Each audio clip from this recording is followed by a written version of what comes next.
strikes five, and the light starts to die. Shadows come alive. I'll take manufactured happiness. I'll take fractured happiness. I'll take blackout happiness. You put the cracks in happiness. Hey everybody, welcome back to another Felix Day video. So today I'm going to be talking about liminality and time vacuums. Very weird, I know. You might be asking yourself, what does that have to do with your music, or with any music in fact? I'll try to tie it all back to, our work in Felix Day. So to start off with, it might be useful to just get a bit of a working definition and an operational term for liminality. What the fuck is it? What does it mean? Well, if you've spent quite a bit of time maybe in the horror-centric spaces on YouTube, then you might have come across videos that are centered around liminal spaces. Now these spaces just that they look incomplete, they look unsettling, empty.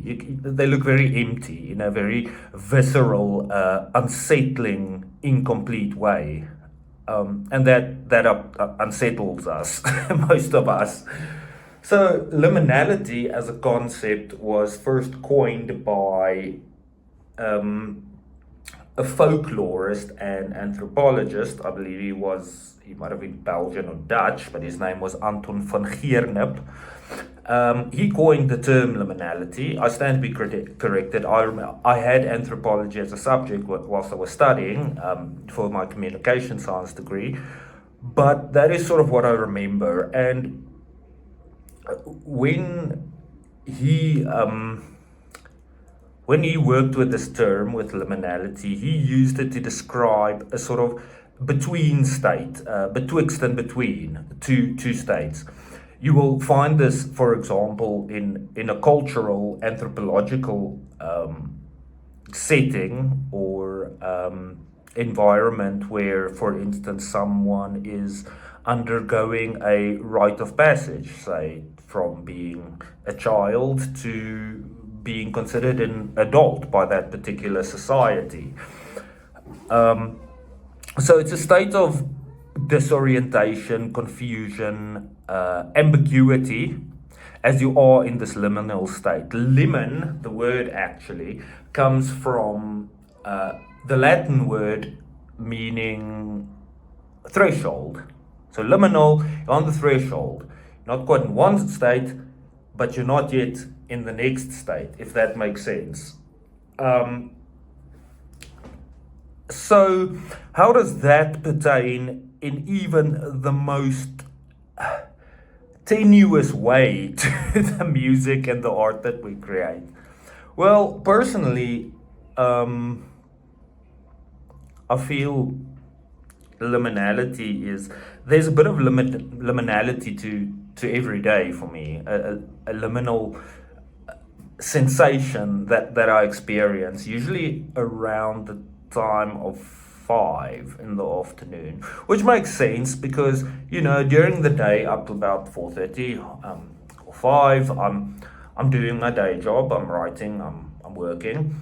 Then there's this liminal piece of day before, obviously, I go to bed.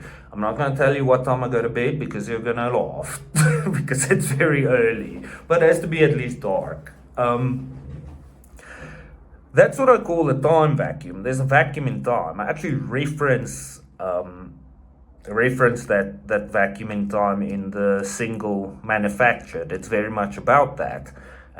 When the clock strikes 5, shadows come alive. But I do find that in this liminal neophyte space, as I pass through from one part of the day to the next important part of the day, I do a lot of good writing in that liminal space because I have to, because otherwise I will go fucking mad. That's how it feels. When I am in this liminal space, when I'm in the time vacuum between say 5 and 8, I feel very manic. I feel restless. It feels like my fucking skin's too tight. Want to climb up the walls, that sort of thing. So the best thing that fits in there is if I can do some writing, if I can maybe make some music even.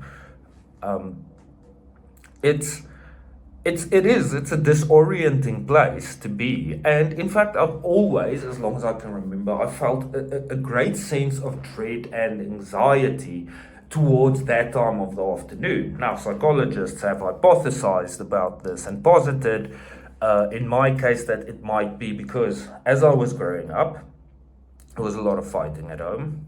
My parents fought. It was tumultuous. So around that time, I would come home from school. So obviously there is this sort of conditioned response in me to feel dread around that time.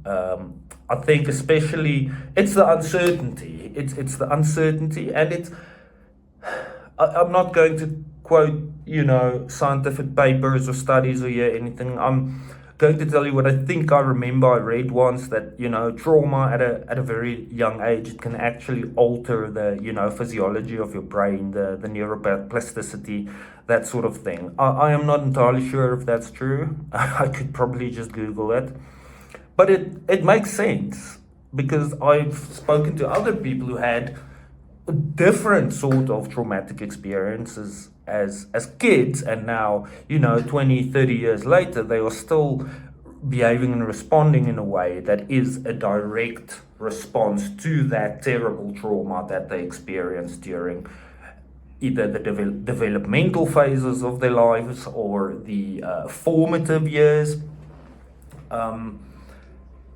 Look, I can still, I feel like this is the kind of video I really do want to make. I'd obviously like to script it a bit better, or at all, because I don't fucking script my work. I'm sure you're shocked to hear that. But yeah, so liminality, definitely a theme for me. It ties into that weird void, that weird time vacuum, and of course, it's getting clean, getting sober. There aren't a lot of. Let me put it this way: I don't have unhealthy things to put into the time vacuum anymore, but that is good. What would not be good is if I replaced the bad things with nothing. It's still bad. It's not as bad as replacing it with bad things, but having nothing in that vacuum still fucking bad. So I try to fill it with something that I know is good for me, that I hope will be good for everyone, and that's writing. That's making music. It makes me happy. I suffer a bit from, I'm gonna throw in another psychological term here, which is anhedonia, which quite literally translates to, the inability to feel joy. I don't think I'm quite there yet. I don't find joy in too many things.